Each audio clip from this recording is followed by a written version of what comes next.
Bonsoir, messieurs, dames, j'espère que vous allez bien. Aujourd'hui, cette vidéo est un petit peu différente de d'habitude, tout simplement parce que vous allez voir, dès que j'ai fini de parler avec ma belle chemise et ma belle casquette, vous allez retrouver un Doc7 qui est bien plus jeune que moi, car il a quelques mois en moins. La vidéo que vous allez regarder a été tournée début d'année, je sais même plus quand, février, mars, un truc comme ça, et je l'ai totalement oublié en fait. J'ai retrouvé dans l'ordi, je voulais la tourner aujourd'hui, et je me suis dit, mais en fait, j'ai déjà tourné cette vidéo, je l'ai même, elle est montée cette vidéo, je l'ai juste jamais sortie finalement. Donc ouais, là, vous allez voir, le décor est différent. S'il n'y a pas ce micro, c'est parce que juste on n'avait pas encore le setup. Quoi qu'il en soit, ça reste une jolie vidéo de collection où je vous présente l'intégralité de l'extension Serviteur du Pharaon avec Jinzo, etc. J'espère que vous allez passer un très bon moment. Nous, on se retrouve tout de suite. Ça fait des mois, j'ai pas regardé du tout la date depuis quand ça fait, mais je sais que ça fait très longtemps que j'ai pas fait ce type de vidéo où je vous présente une extension en full set. Donc encore une fois, pour ceux qui connaissent pas, le terme full set, c'est avoir toutes les cartes d'une extension précise. On parle de Yu-Gi-Oh! Pour ceux qui ne savent pas de quoi on parle. Une extension, c'est à chaque fois des cartes qui sortent à un moment donné. On peut acheter des petits paquets comme celui-ci pour acheter les cartes de l'extension et essayer donc de toutes les collectionner, car Yu-Gi-Oh! Est un jeu de cartes à collectionner. Aujourd'hui, on va découvrir une des dernières vieilles extensions, moi, de ce que j'appelle vraiment très rétro. On a déjà vu la légende du dragon blanc aux yeux bleus, le maître des magies, on a vu Metal Raider, on a vu le labyrinthe des cauchemars, et là on a la cinquième trinité, je sais pas comment on dit trinité pour 5, la cinquième carnité des extensions rétro, le serviteur du pharaon, avec un des monstres les plus iconiques de l'histoire de Yu-Gi-Oh! Nous parlons du grand Jinzo. Évidemment, Jinzo, même à l'époque, hein, c'était le boss monster. Vraiment, quand ça s'est sorti, tu topais Jinzo, t'étais refait. C'est une carte trop puissante. Jinzo, je vous le rappelle, t'as besoin d'un sacrifice. Il arrive sur le terrain, 2400 d'attaque. Tu peux plus utiliser de piège. Tu veux me faire un force miroir? Ben, chais, comme on dit dans le milieu. Tu peux pas. Je t'éclate quand même. Jinzo, le big boss, déjà à l'époque quand c'est sorti, c'était une carte qui valait terriblement cher. Maintenant, eh ben, on parle d'une extension de 2002, 2003, dans ces eaux-là, peut-être 2004 en France. Je sais plus exactement quand elle est arrivée en France, mais ouais, ça a bien 16 ans minimum. Donc une vieille carte Jinzo comme ça en première édition, ça commence à coter pas mal. Dans le serviteur du pharaon, on a la particularité donc d'avoir Jinzo et pour la première fois, énormément de pièges. Dans les extensions précédentes, on avait quelques pièges à chaque fois. Là, on a masse pièges, on va les découvrir après. Je vais vous montrer moi les cartes que j'ai, vu que j'ai le full set de cette extension. Et je trouve ça très bizarre du coup, pour l'extension où il y a Jinzo, où t'as pas le droit d'utiliser de pièges, de mettre plein de pièges. C'est pas ultra logique, mais bon, c'est comme ça. Et il y a, ouais, à part Jinzo, il y a 4-5 cartes, on va élargir. 6-7 cartes vraiment stylées qu'on voulait avoir à l'époque. Le reste, c'est pas ouf, donc il y en a certaines où on va passer un petit peu vite. Je voulais quand même vous montrer le booster. Ça, c'est des boosters qui commencent à être un petit peu rares, un petit peu difficiles à trouver. Donc ça, c'est un booster encore fermé, c'est ce qu'on appelle le booster scellé. Alors, c'est pas un première édition, voilà, lui, on pouvait l'acheter à l'époque. Il y a peut-être un Jinzo dedans, je ne sais pas, et je ne le saurai peut-être jamais, car je ne vais pas l'ouvrir. Il retourne dans la collection. Donc, vous voyez, on a toutes les cartes là. Tout ça, alors elles sont toutes slivées, elles sont toutes dans une petite sleeve, hein, dans un protège-carte très fin en plastique pour bien les protéger. Je vais pas les sortir évidemment. Et puis on va vous présenter ça. La première carte, c'est un peu dommage, mais il n'y a pas vraiment de suspense. Vous l'avez vu dans le titre de la vidéo, dans la miniature, je viens vous en parler. La première carte, c'est ce monsieur. C'est évidemment un grand Jinzo. Regardez-moi comment elle est trop belle cette carte. Elle est magnifique. Alors moi j'ai la chance de l'avoir en première édition, elle est pas en super état, les bords sont un petit peu abîmés et tout, c'est pas très grave. Moi ça c'est une des premières cartes que j'ai eues dans ma collection il y a déjà très longtemps, donc je n'ai pas très envie de l'échanger. Je suis déjà bien content de l'avoir en première édition. Jinzo, c'était vraiment, tu topais ça dans ton booster serviteur du pharaon, t'étais refait. Ensuite on a une petite série de monstres, alors il n'y a pas tant de monstres de l'animé que ça, vous allez voir. Ogre d'acier Grotto, bon c'est pas très connu ça. Guido à 3 têtes, Gido à 3 têtes, je ne sais pas, monstre surpuissant, hein, 1200 d'attaque, c'est nul, il y a plein de monstres comme ça. On est encore, et c'est la 5e extension, donc il y a encore plein de monstres totalement nazes à l'époque. Par contre ça doit parler à certains d'entre vous ça. Le Paracide, parce que ça c'est une carte de l'animé, c'est une carte qu'on retrouve sur l'île des duellistes. C'est une carte qui va infecter le deck de ton adversaire. Déjà à l'époque, c'était un mécanisme assez novateur. C'est-à-dire que si ce monstre était flip, donc si ton adversaire l'attaquait ou juste que toi tu le retournais, tu le flippes, cette carte va dans le deck de ton adversaire. Et puis lui, quand il la pioche, il se passe un truc, etc. En super rare, magnifique. Et derrière, on a alors une petite carte magique, Doc7, Breland 7. Et donc juste après cette carte magie, on arrive dans les cartes pièges. Vous allez voir, je vous ai dit, il y en a énormément dans ce set. Il y en a vraiment beaucoup. Je vais pas m'attarder sur l'effet de chaque, parce qu'il y en a qui sont vraiment nazes, mais il y en a qui sont très bien, encore actuellement. Alors, Épée de la Force de Lumière ne fait pas partie de ces bonnes cartes-là. Destruction en chaîne, c'est une ultra rare. Alors, celle-là, je peux vous la lire parce que c'est une holo quand même. Vous pouvez activer cette carte lorsqu'un monstre avec une attaque de 2000 points ou moins est invoqué par invocation normale, flip ou spéciale. Dès qu'un monstre en gros de moins de 2000 d'attaque est invoqué, tu peux activer ça. Tu détruis toutes les cartes portant le même nom que le monstre invoqué dans la main et dans le deck du joueur qui l'a invoqué. À l'époque, c'était fort parce que t'étais content de vider le deck de ton adversaire. Imagine, il avait un starter, je pense par exemple maintenant à une carte comme Alester, ce genre de starter que il était obligé de norme pour faire son effet, bah là tu dirais, bah ton Alester là, très bien il est là, par contre toutes tes autres copies dans le deck elles vont au cimetière. C'était fort à l'époque, maintenant non, parce que bah, typiquement l'exemple d'Alester, t'es content de les avoir au cimetière parce que tu peux faire des invoques fusion avec. T'as pas trop envie maintenant de mettre des monstres directement au cimetière de ton adversaire. Mais bon, c'était une jolie ultra rare à l'époque. Destruction en chaîne. Saut temporel, tu sautes la draw phase de ton adversaire, la prochaine. Pas très intéressant. Profanateur de tombe, ça c'est dans le dessin animé. Tu sélectionnes une carte magie du cimetière de ton adversaire et jusqu'à la fin du tour, tu peux utiliser cette carte comme si c'était la tienne. Voilà. Par contre, si tu l'actives, tu payes 2000 points de vie. Donc c'est quand même très situationnel, faut qu'il ait des cartes intéressantes pour toi. C'est-à-dire que s'il joue un deck Sky Striker qui est rempli de magie, tu joues ça, toi tu joues pas un deck Sky Striker, c'est un peu naze du coup. Parce que tu t'en fous d'utiliser Engage, tu peux pas, c'est un peu naze. Voilà, je vous ai dit, il y a plein de cartes vraiment pas ouf. Cadeau de l'elfe mystique, l'œil de la vérité. Ah, Tornade de poussière, ça c'est pas mal. Tornade de poussière, c'était la version un peu pauvre du Typhon d'espace mystique à l'époque, qui était déjà sorti, qui était une carte magie rapide, donc tu pouvais jouer directement pendant ton tour. Hein. Là, tu es obligé de la poser avant de l'activer. Tu détruis une carte magie ou piège sur le terrain, et ensuite tu peux poser une carte magie ou piège depuis ta main. Le deuxième effet est pas souvent utilisé, mais ouais, bon, si t'avais pas le budget pour avoir un Typhon d'espace mystique, ça pouvait être sympa. En super rare, elle est jolie. Pourquoi pas. Voilà, ça c'est une des 5-6 cartes de l'extension avec Jinzo que tout le monde s'arrachait. Ça pour le coup, c'est un peu la renaissance du monstre, pareil pour les petits budgets, on va dire. Une ultra rare, appel de lettre hantée, tu poses ça sur le terrain. Dès que tu la retournes, tu peux récupérer un des monstres qui sont dans les cimetières, tu l'invoques, tranquille, et il t'appartient. Tant que cette carte est sur le terrain, si tu te fais péter cette carte, le monstre disparaît. Trop fort. Ça à l'époque, trop fort. Appel de lettre hantée, même encore maintenant, hein, dans les cubes de draft, dans vos decks un peu rétro et tout, appel de lettre hantée, trop cool, qui a beaucoup été réédité dans les decks de structure, dans les decks de démarrage et tout, mais alors sa première version en ultra rare comme ça, elle est quand même bien stylée. On continue, on n'en a pas fini les gars avec les pièges, hein, je vous préviens. Le livre de loi de Salomon, tu sautes ta prochaine stand-by phase. Ok, pourquoi pas. Je sais pas encore trop pourquoi, mais très bien. Secousse sismique, pas très intéressant. Javelot enchanté, pas très intéressant. Mur miroir, ça déjà c'est pas mal. Super rare, généralement on voit bien que quand c'est des holos, ils ont des effets un petit peu plus pétés que les communes. Tu diminues l'attaque de tous les monstres attaquants de votre adversaire de moitié, et tu payes 2000 points de vie pendant chacune de tes stand-by phases. Donc c'est pas mal. S'il a des monstres trop forts, t'actives ça, ça divise l'attaque de tous les monstres de ton adversaire par 2, donc pourquoi pas, le coût est quand même assez élevé, hein, payer 2000 points de vie à chaque stand-by. Quoique, si tu mets l'autre là, tu joues au mur miroir, tous tes monstres sont divisés par 2, très bien. Par contre, c'est un stand-by phase, j'ai pas envie de payer 2000, hop, livre de loi de Salomon, je saute ma stand-by phase. Si je ne vais pas à ma stand-by phase, je n'ai pas à payer 2000. Super combo, hein. Bon ça marche une seule fois et c'est un peu anecdotique, mais quand même. Rafale. Nul. Neige impérieuse, pas très intéressant. Cuirasse de verre, je vous laisse mettre sur pause, ou si vous voulez aller chercher sur internet et tout, n'hésitez pas, mais je vais pas vous lire à chaque fois chaque effet, parce que vraiment il y a des effets nuls. Suppression du monde, sonde mystique, il y a énormément de pièges, détecteur de métaux, guérisseuse angélique. S'approprier, ça c'est pas mal, s'approprier. Tu peux activer cette carte quand ton adversaire il pioche une carte en dehors de sa draw phase. Par exemple avec Engage.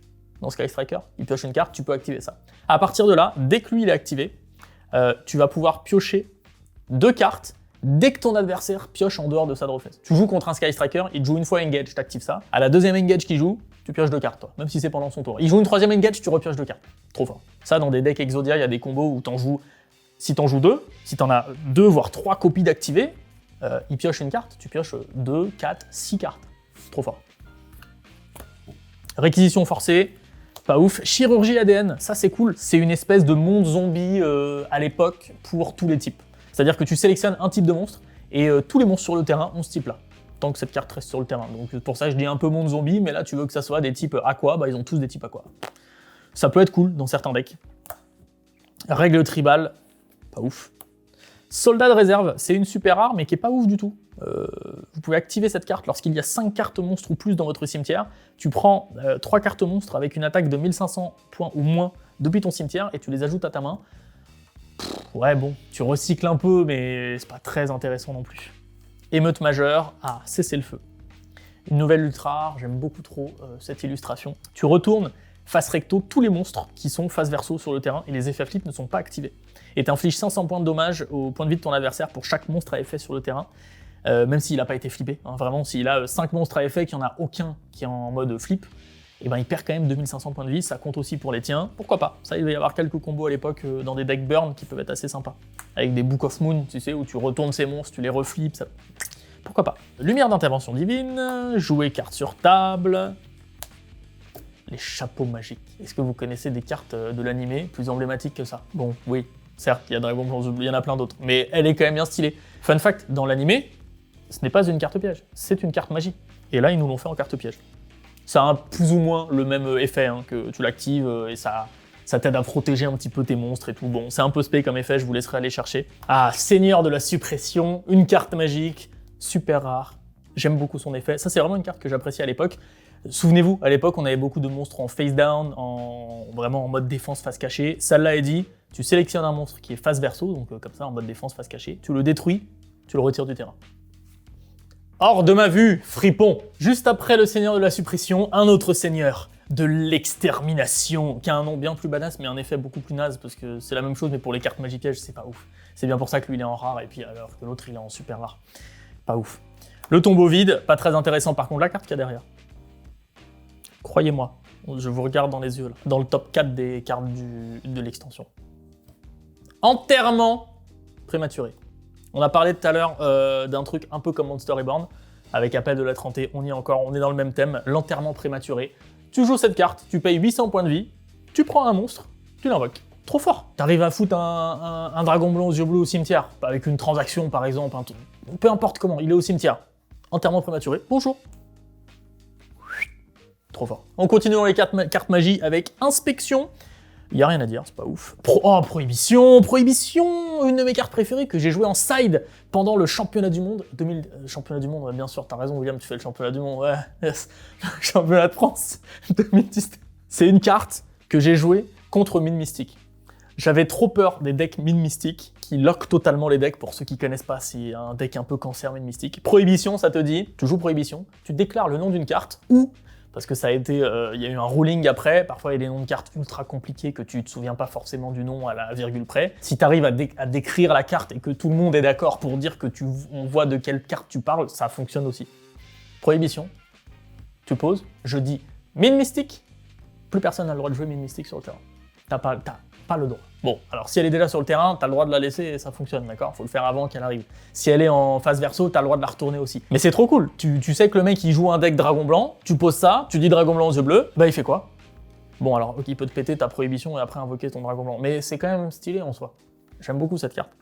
Vraiment, le genre de mécanique, tu n'as pas le droit de jouer ta carte. Je te l'interdis, j'ai décidé, moi, j'ai dit le nom de la carte, tu ne peux pas la jouer. Interdiction. Morphojar 2, bon bah c'est Morphojar en moins bien. Je vous laisserai chercher, c'est pas ouf. Si, quoique dans les drafts et tout, ça peut être pas mal. Ouais, bon, pas ouf quand même. Petits monstres normaux, hein, ça nous manquait. Magnifique monstre, on est en 2002-2003, hein, 1900 d'attaque, beaucoup trop fort. Bon, bah il y a 5 étoiles, donc non merci. Dragon de feu à 2 têtes, 6 étoiles, 2200 d'attaque. Bah non, parce qu'en fait, un sacrifice, tu peux déjà avoir crâne invoqué par exemple, à 2500. Donc non. Soldat du feu noir. Ça par contre c'est pas mal, 1700 d'attaque. Monsieur Volcano, vous avez vu, hein, à chaque fois c'est des trucs, on est dans le feu là, hein. On est dans les monstres feu pyro, y a que ça. Je sais pas pourquoi, ils avaient un thème précis sur les feux pyro, bon. Monsieur Volcano, soldat du feu noir, Kizetai, un autre monstre, alors j'allais dire insecte, en vrai c'est un démon mais il a quand même une tronche d'insecte, on dirait un peu un ténia. Cyberfaucon, je passe les monstres normaux, il y a vraiment aucun monstre normal d'intéressant. Si, frère de Harpie c'est assez intéressant, déjà il a 1800 d'attaque, on peut un peu le comparer à un poisson arc-en-ciel, un poisson aux 7 couleurs. Et d'ailleurs je crois que comme le poisson aux 7 couleurs qui a changé de nom pour poisson arc-en-ciel ou inversement, lui il a changé de nom. Là il s'appelle frère de Harpie, sauf que À la base, Yu-Gi-Oh, enfin les gars de Konami, ils voulaient pas que ça soit dans l'archétype Harpie. Il a rien à voir lui. Je veux dire, des trucs pour aller chercher le terrain de Dame Harpie, ça devait pas marcher avec lui. Donc ils l'ont renommé. Je crois que ça s'appelle un truc avec Scout, je crois, genre éclaireur du ciel, un truc comme ça. En tout cas, voilà son nom original. Et dès qu'il a été réédité plus tard, il a changé de nom. Donc assez intéressant. Oh, Buster Blader! Un petit shot de nostalgie, là, un petit shot de dessin animé. Tu augmentes l'attaque de cette carte de 500 points pour chaque monstre de type dragon sur le terrain de votre adversaire et dans son cimetière. Bon, il faut tomber contre des gars qui jouent dragon. Peut-être que quand tu joues au championnat du monde à l'époque où c'est Blue Eyes qui a gagné, peut-être que ça c'était fort en side, parce que tu savais que t'allais tomber contre Blue Eyes, j'en sais rien. Mais elle est stylée, elle est trop belle. On retourne dans les cartes pièges avec Michizure. Je sais pas pourquoi j'ai fait un accent italien. Michizure, c'est assez drôle comme mécanique. Tu peux l'activer quand t'as un monstre qui est envoyé depuis ton terrain au cimetière. Tu peux envoyer un monstre de ton adversaire au cimetière. C'est genre, ok, tu m'as pété le mien, mais je te pète le tien aussi. Pourquoi pas. Fonctionnaire gobelin, pas ouf, on va passer. Gumble, pas ouf, on va passer. Je vous ai dit, il y a masse de pièges.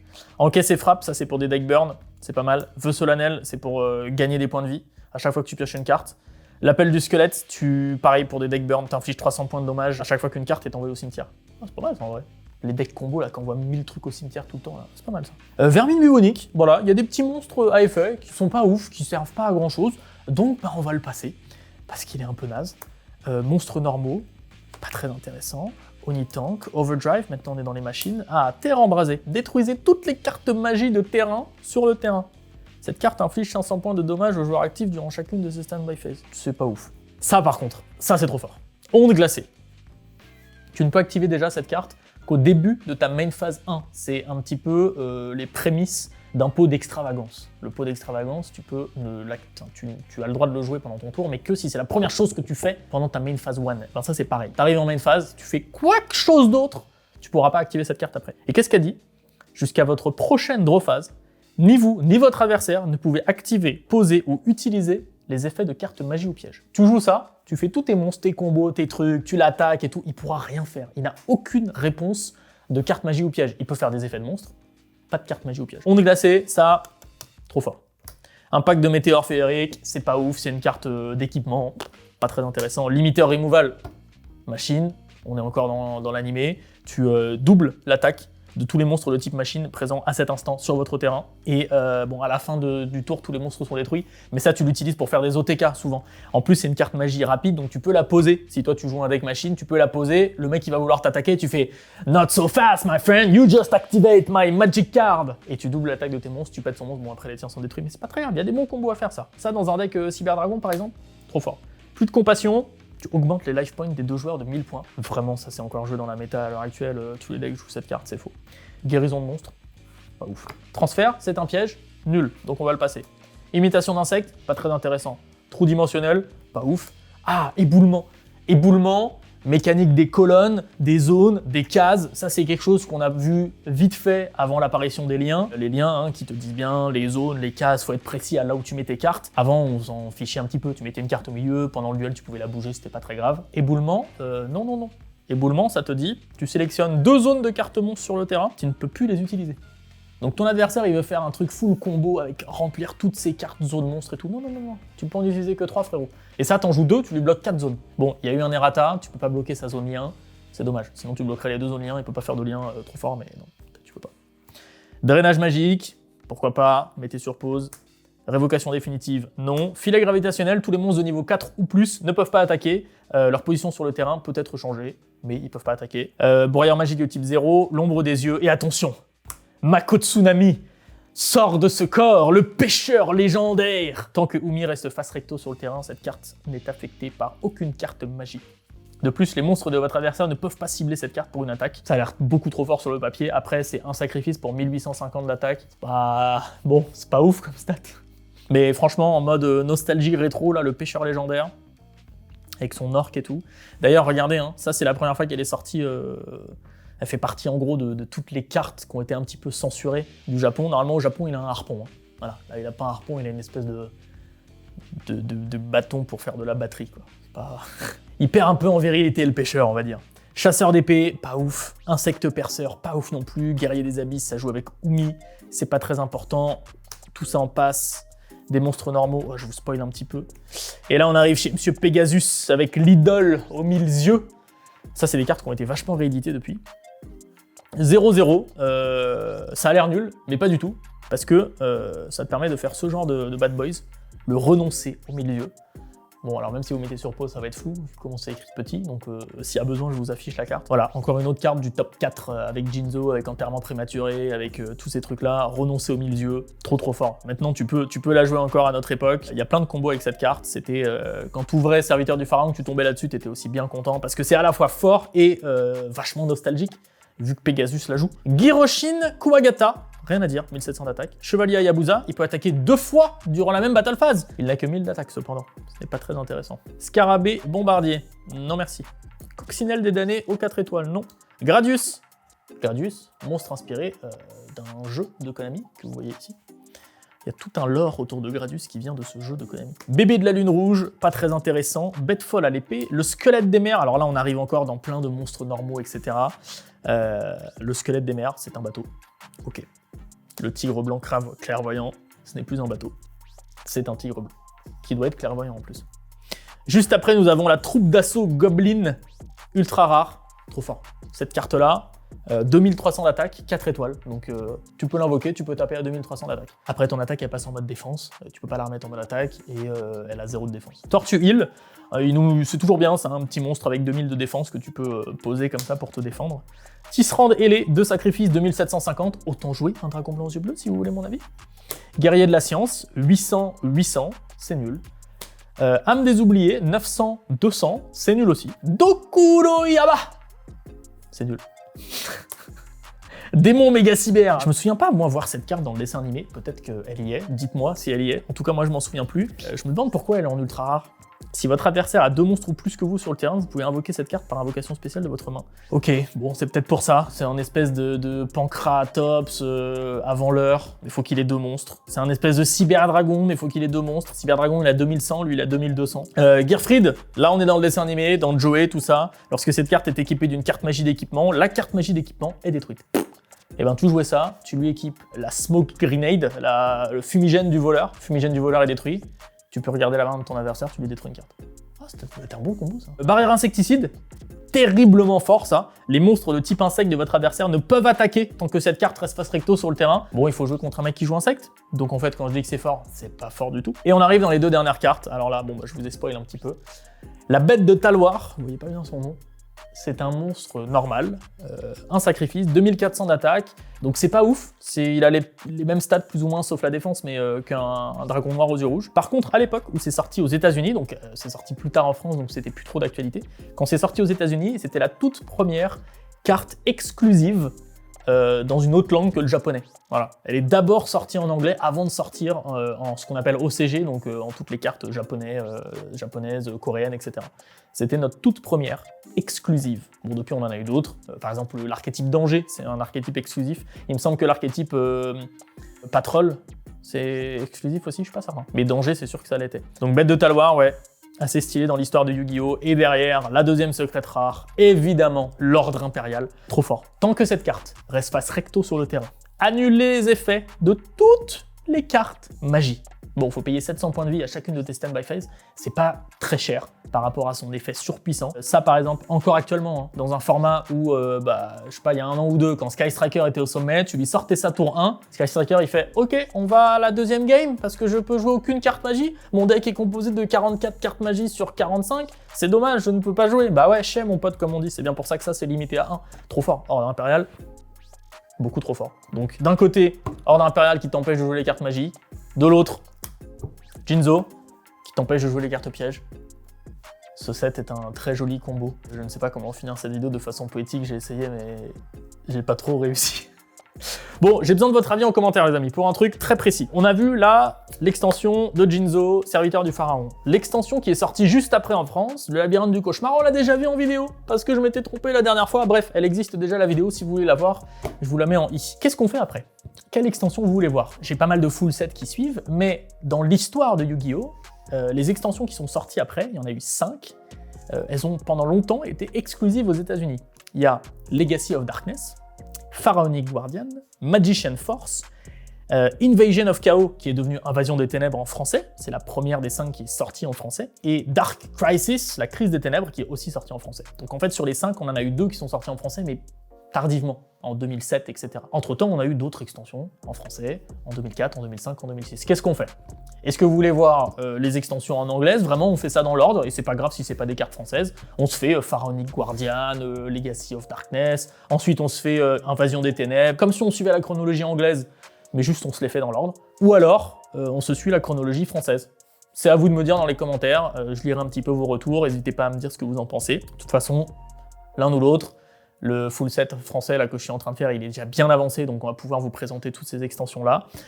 Pour ceux qui veulent commencer éventuellement une collection, je vous mets en lien, comme dans toutes les vidéos, le petit tableur que vous pouvez utiliser, où il y a l'intégralité des cartes sorties dans le TCG, donc en français, si vous voulez l'utiliser pour vous. Moi j'y stocke ma collection. Vous faites fichier, créer une copie, et voilà, il est pour vous. Vous pouvez l'utiliser au gré de vos envies. Voilà, écoutez, j'espère que cette vidéo vous a plu. Ça a dû faire plaisir à certains nostalgiques parmi vous. Et puis, on se retrouve un de ces 4 pour de nouvelles vidéos Yu-Gi-Oh! Merci d'avoir suivi comme toujours. Et comme d'habitude, j'ai toujours pas de phrase de fin un peu stylée, donc j'essaie d'en trouver une. Et comme d'habitude, que Yu-Gi-Oh! Soit en toi!